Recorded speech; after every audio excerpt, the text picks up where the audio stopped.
Hello everyone, welcome back my YouTube channel नाज online classes. So guys, आज हम लोग इस वीडियो में पढ़ेंगे सामाजिक विज्ञान का अति लघु उत्तरीय प्रश्न, जो कि ये प्रश्न आप लोग को बोर्ड एग्जाम में हर साल पूछे जाते हैं। तो आप लोग बस वीडियो में बने रहे और वीडियो को अंत तक देखें। अगर ये पूरा देख ले तो आप लोग का जितना भी अति लघु उत्तरीय प्रश्न आएगा ना बोर्ड एग्जाम में, एक भी नहीं छूटेगा। ठीक है, तो चलिए दोस्तों, बिना कोई देर के हम लोग वीडियो को स्टार्ट करते हैं। तो देखो, पहला प्रश्न है कि छपी हुई किताबों की शुरुआत कहाँ हुई तथा कैसी छापी जाती थी, ये प्रश्न है। तो आप लोग को उत्तर कैसे लिखना है, देखो लिखेंगे, मुद्रण संस्कृति का आशय किताबों की छपाई के प्रारंभ से है। पढ़ने की यह नई संस्कृति एक नई तकनीक के साथ आई। छपी हुई किताबों की शुरुआत चीन से हुई। तकरीबन 594 ईस्वी में चीनी में स्याही लगे काठ के ब्लॉक या तख्ती पर कागज के रगड़कर किताबें छापी जाने लगी थी। चूँकि पतले छिद्रित कागज के दोनों तरफ छपाई संभव नहीं थी, इसलिए पारंपरिक चीनी किताब अकॉर्डिंग शैली में किताबें किनारों को मोड़कर सिलाई बनाई जाती थी।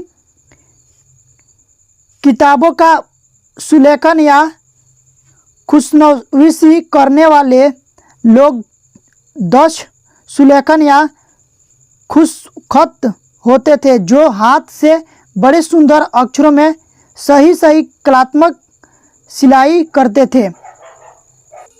तो दोस्तों, अगर ये प्रश्न आप लोग को बोर्ड एग्जाम में आता है तो आप लोग बस इतना ही लिख देना। अगर आप लोग इतना लिख देंगे तो आप लोग का 3 नंबर पक्का हो जाएगा। ठीक है, तो आइए अब हम लोग दूसरे प्रश्न पर चलते हैं।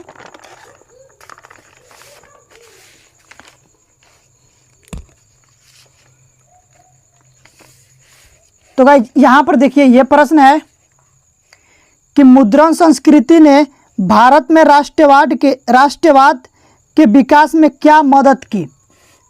ठीक है, तो देखिए उत्तर में हम लोग लिखेंगे कि मुद्रण संस्कृति ने भारत में राष्ट्रवाद के विकास में महत्वपूर्ण योगदान दिया, जो निम्नलिखित है। ठीक है, जो कि पहला है आप लोग का, बहुत से समाज व धर्म सुधारकों ने समाज में व्याप्त अंधविश्वासों को दूर करने के लिए लिखना शुरू किया, जिसमें लोगों में चेतना आई। ठीक है, और दूसरा है कि जातिवाद, महिला शोषण व मजदूरों की दयनीय स्थिति पर लिखा गया। इससे जनमानस में अपनी खराब स्थिति की समझने में मदद मिली। तो गाइज, ये अगर ये प्रश्न आ जाता है आप लोग को बोर्ड एग्जाम में तो आप लोग को इतना ही लिख देना है। ठीक है, अगर आप लोग इतना लिख दोगे तो आप लोग को 3 नंबर मिल जाएगा। ठीक है, तो दोस्तों अगला प्रश्न है कि साइमन कमीशन की रिपोर्ट से कांग्रेस क्यों असंतुष्ट थी। कांग्रेस ने किस नई नीति की घोषणा की। और ये भी प्रश्न काफ़ी इंपॉर्टेंट है। ठीक है, मैं जितना प्रश्न बता रहा हूँ कि ये प्रश्न जो बोर्ड एग्जाम में पूछे जाने वाले हैं और बार बार पूछे जाते हैं, वही प्रश्न है। ठीक है, तो आप लोग इन प्रश्नों को अच्छे से तैयार करना। ठीक है, तो देखिए उत्तर में हम लोग लिखेंगे कि साइमन कमीशन में एक भी भारतीय सदस्य के शामिल नहीं होने के कारण कांग्रेस इसकी रिपोर्ट से असंतुष्ट थी। कांग्रेस ने पूर्व स्वराज की नई नीति की घोषणा की। दिसंबर 1929 में जवाहरलाल नेहरू की अध्यक्षता में कांग्रेस के लाहौर अधिवेशन में पूर्व स्वराज की मांग की औपचारिक रूप से मान लिया गया तथा यह तय किया गया कि 26 जनवरी 1930 को स्वतंत्रता दिवस के रूप में मनाया जाएगा और उस दिन लोग पूर्व स्वराज के लिए संघर्ष की शपथ लेंगे। ठीक है, तो आप लोगों को बस इतना ही लिख लेना। ठीक है, क्योंकि ये अति लघु उत्तरीय प्रश्न है, तो बस आप लोग को इतना ही लिखना है। अगर आप लोग इतना लिखते हैं तो आप लोग को 3 नंबर यहाँ से पक्का हो जाएगा। ठीक है, अगर गाइज आप लोगों को वीडियो अच्छी लग रही हो तो प्लीज़ वीडियो को लाइक करके और हमारे चैनल को सब्सक्राइब जरूर करना। ठीक है, और अपने दोस्तों के बारे भी शेयर कर देना ताकि वो लोग भी पढ़ लें।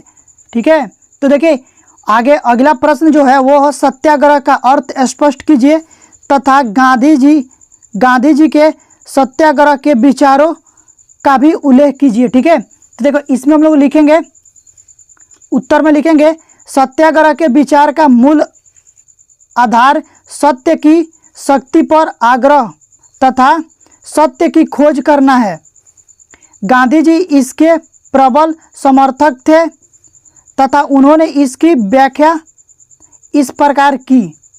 ठीक है, जैसा कि मैं यहाँ पर लिखा हूँ आप लोग को वैसे लिखना। देखो पहला में है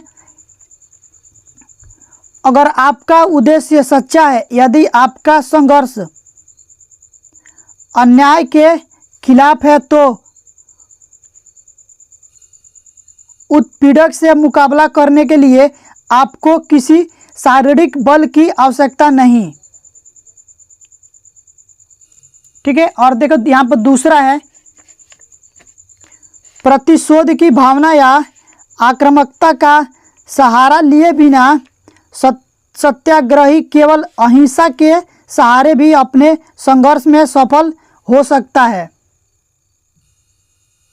ठीक है, इतना लिख लेंगे। उसके बाद से देखो तीसरा लिखेंगे इसके लिए दमनकारी शत्रु की चेतना को झिझोड़ना चाहिए। उत्पीड़ित शत्रु को ही नहीं बल्कि सभी लोगों को हिंसा के जरिए सत्य को स्वीकार करने पर विवश करने की बजाय सच्चाई को देखने और उसे सहज भाव से स्वीकार करने के लिए प्रेरित किया जाना चाहिए।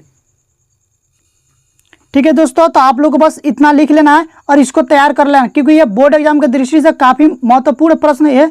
ये सारे के सारे प्रश्न महत्वपूर्ण है। ठीक है, तो दोस्तों इसको अच्छे से तैयार करना और अच्छे से पढ़ाई करना, क्योंकि बोर्ड एग्जाम बहुत नज़दीक आ गया है, तो आप लोग को अच्छे से पढ़ाई करना है। तो गाइज अभी के लिए बस इतना ही, मिलते हैं इसी तरह की नेक्स्ट वीडियो में। तब तक के लिए bye, thank you for watching.